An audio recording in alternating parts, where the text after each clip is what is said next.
Nós estamos hoje aqui em mais um Papo Fácil, uma baita satisfação. Vou conversar com o Jorge Selmer, Chief Revenue Officer da Objective.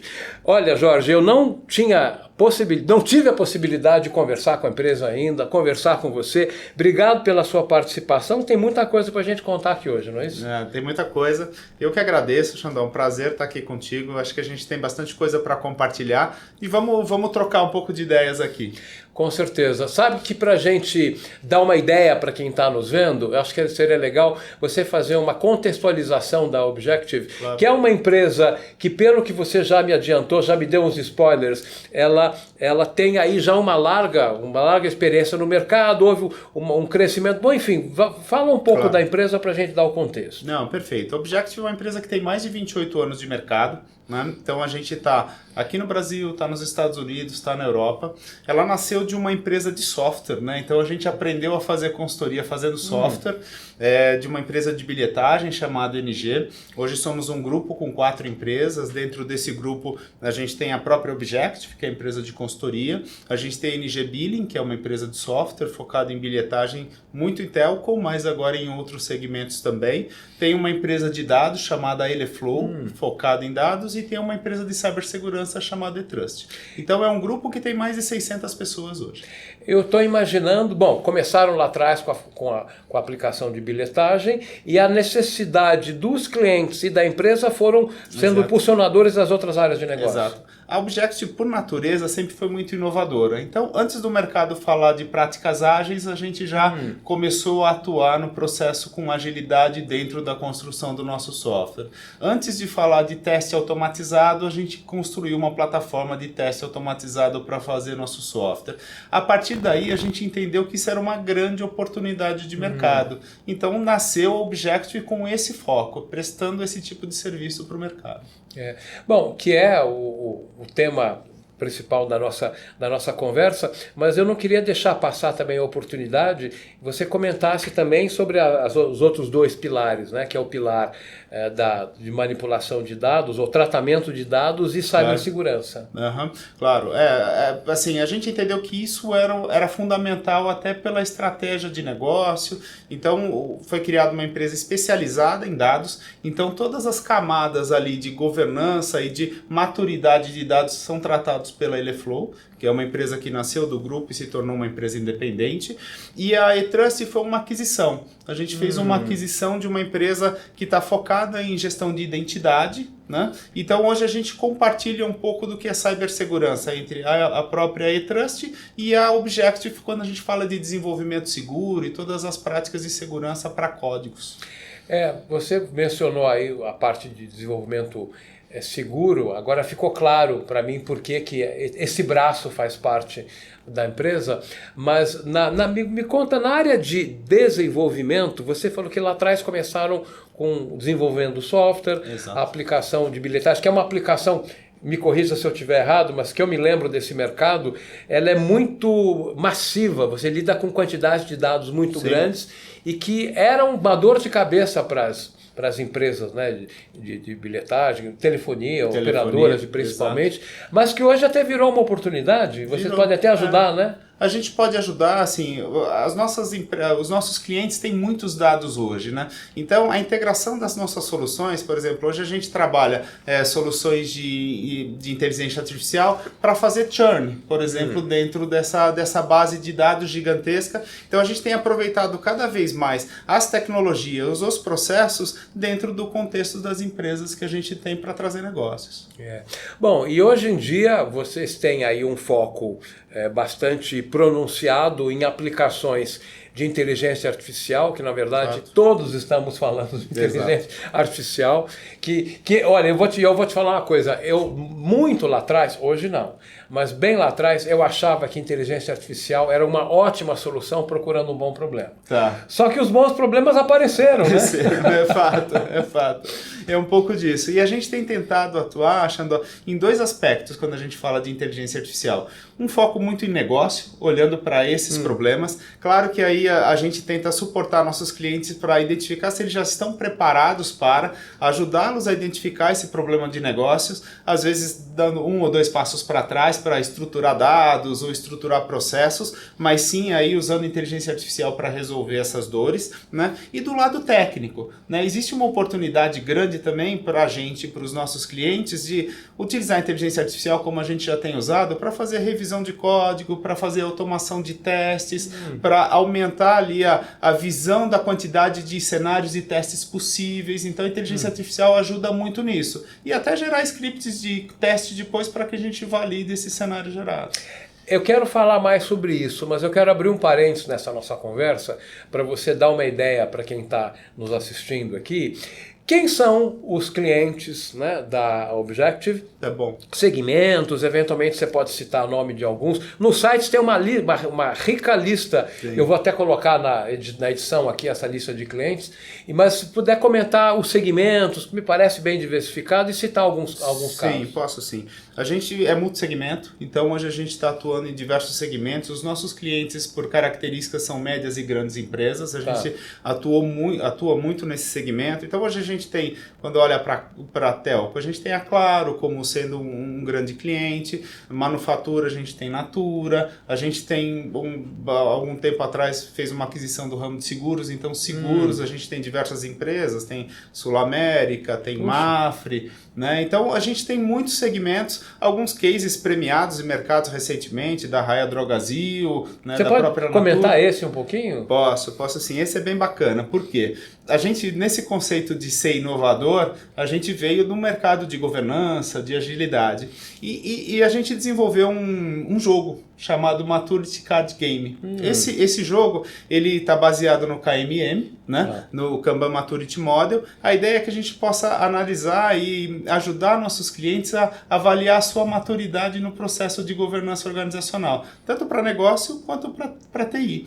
E a Raia Drogasil tem usado esse nosso jogo de 3 em 3 meses dentro da área de digital deles, de processos digitais, para fazer avaliação. E esse case é um case bem bacana de mercado, que eles tiveram vários benefícios, né? Em agilidade no processo de desenvolvimento, redução de erros. Então é um case bem bacana, e a gente tem usado esse case em várias empresas, esse jogo em várias empresas, para ser algo, é um jogo que você faz em 2 horas. Em 2 horas você passa por o processo e tem uma série de insights ali de como melhorar a sua maturidade.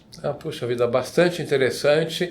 E você comentava antes comigo também uma aplicação ou um projeto bem bacana que vocês fizeram com a própria Claro. Sim, né? Sim. A gente fez um projeto do próprio aplicativo da Claro. Que é importante pra caramba, hein? O aplicativo mulambento faz a pessoa cair fora e ir pro concorrente, né? Exatamente. Vamos combinar, gente. O aplicativo tem que estar bem afinadinho, né? Exatamente. E a gente fez uma reestruturação no aplicativo onde a gente pôde usar várias das nossas práticas. Desde o processo de governança, do processo de desenvolvimento, design, que é uma estrutura forte que a gente tem, processo de DevOps. Então, a gente reestruturou esse aplicativo e tem uma série de benefícios, também está no case ali, podem ser colocados, mas assim, o processo de levar uma alteração para a produção ficou muito rápido, né? A redução de bugs, satisfação do cliente na ponta, na utilização do aplicativo, subiu muito. Então, são resultados muito bacanas.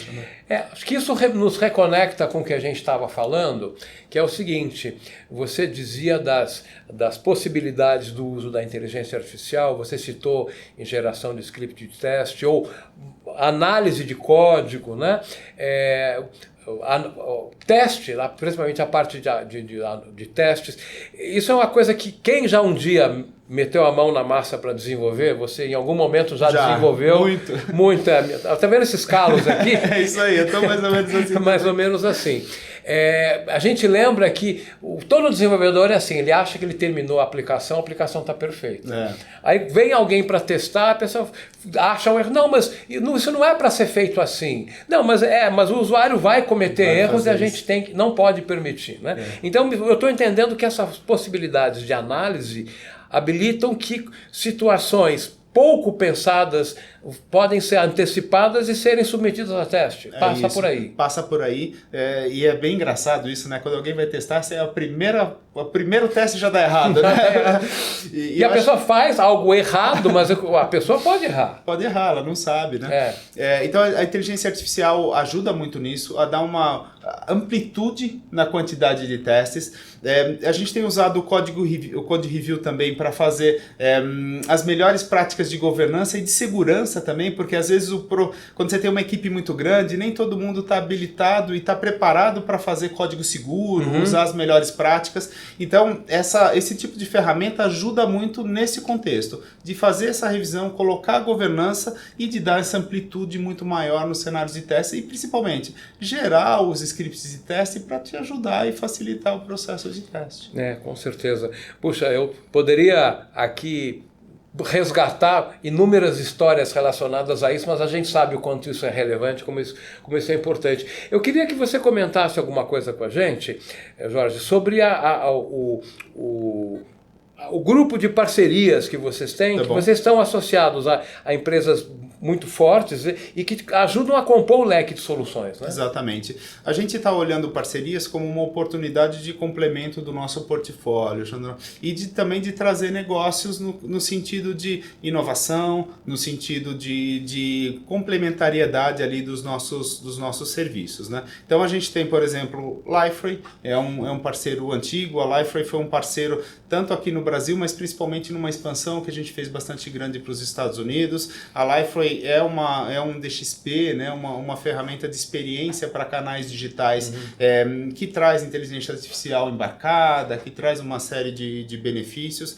Então esse é um parceiro. A gente tem usado o BotCity com um contexto de parceria, né, saindo um pouco das tradicionais, né? Tá. Mas a BotCity, o que a gente tem colocado com a BotCity, né? Assim, tem um grande contexto, uma oportunidade de automação de processos no mercado, e às vezes você tem automação de processos que acabam gerando custos para você de licenciamento. A BotCity tem uma oportunidade que é fazer essa automação de processos em Python, usando o código livre, mas trazendo toda a parte de governança e segurança que as ferramentas mais tradicionais trazem. Claro. Cofres de senha, gestão de vários robôs simultaneamente, né? Então, e todas as outras parcerias mais tradicionais, clouds e tudo mais, são os nossos parceiros. Bom, a Amazon, a Azure, Google também. Google principalmente. Google principalmente. Essa turma toda aí não tem como faltar. Não tem como faltar. E eu queria entender como é que ocorreu o processo de internacionalização, porque sempre é uma coisa bacana uma empresa que começa no Brasil e de repente cruza as fronteiras, né? E está relacionado com parceiros, né? Isso que é bacana. Exato.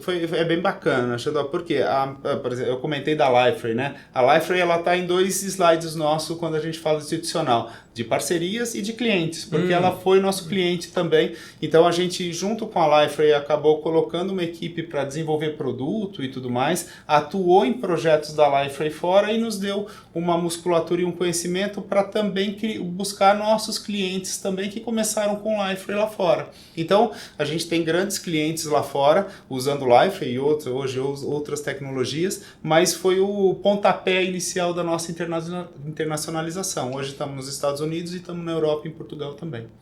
Puxa vida. Bom, em função desses quase 30 anos de estrada, né? Mas, e o que é interessante é que foi num processo de a própria empresa foi se transformando, se reinventando, né? Porque você contou a história, as áreas que vocês foram paulatinamente começando a atuar, e em relação aos resultados, isso tem sido uma experiência bacana, tanto no Brasil e fora, como é que tá? Tem sido sim. A Objective é uma empresa que cresceu muito no boca a boca, Xandó. Então a gente tem grandes clientes, mas sempre um indicando para o outro, porque ela sempre teve uma qualidade muito forte no seu serviço, né? O que a gente tem feito agora é aparecer mais para mercado, né? Então fazer esse crescimento, e isso tem trazido resultados. A gente deve ter o crescimento esperado para o ano, talvez um pouquinho acima. Então a gente está num caminho bastante feliz, tanto aqui quanto lá fora. Porque o que me parece que não faltam empresas que precisem desse enfoque que vocês têm, né? Que traduzindo, depois de tudo que a gente falou, eu aqui estava pensando, vocês têm uma série de peças na mesa, né? E o cliente chega e fala, olha, meu problema é esse, eu quero resolver assim. Vocês falam, não, peraí, vamos entender, e aí vocês escolhem as peças certas do Lego para montar para eles. Exato. É isso. E quando o cliente nos dá essa oportunidade, porque às vezes a gente não tem, às vezes ele já chega com um cenário pronto e a gente fala, talvez esse não seja o melhor caminho, mas quando ele nos dá essa oportunidade de dar um passinho para trás, ajudar a olhar e falar, cara, vamos por esse caminho, depois por esse. Então a gente tem diversas práticas que podem suportá-lo nesse processo. E até um aumento do nosso portfólio foi nessa linha de negócio, de poder olhar. Às vezes a gente chegava para uma modernização de sistemas onde ele queria olhar o técnico, mas às vezes dar um passo para trás e olhar para o negócio, talvez modernizar parte daquela aplicação faça sentido e trazer um pacote para completar. Então isso tem sido um cenário bem bacana aí no que a gente tem feito. Eu vejo como muito importante essa abordagem. Você falou no começo da conversa de dar um passo para trás, ou olhar mais de cima. Uma das empresas com quem eu conversei uma vez me deu um exemplo muito bacana, vou dividir com você. Porque às vezes o cliente chegava e falava assim, olha, eu quero um bolo de chocolate feito com 2 quilos de um quilo de farinha. Pera. Primeiro, que ocasião é o bolo? É um casamento? É uma festa de criança? É um batizado? Quantas pessoas vêm? Tem gente que é alérgico a chocolate? Ou seja, a hora que você sai e olha a big picture, você consegue dar uma solução melhor. Esse é o mundo ideal que muitas vezes você consegue, algumas vezes não, mas vocês estão preparados para isso. Totalmente preparados. E eu acho que esse é o caminho que a gente gosta de trilhar, porque a gente pode dar um benefício maior para esse bolo que vai sair o bolo de acordo com o público correto e com as condições corretas. Sabor correto, quantidade correta. Também servir um bolinho desse tamanho para 30 pessoas também não dá. Né? E vice-versa, um bolão. E no dia seguinte não ter alguém com alergia de chocolate que acabou comendo aquele bolo. Isso, exatamente. Olha, Jorge, muito legal. Eu não conhecia, eu era uma dessas pessoas que cometia o pecado capital aí de não conhecer a Objective. Você falou que vocês estão num processo aí de uma comunicação mais ampla, estão aí fazendo esse trabalho.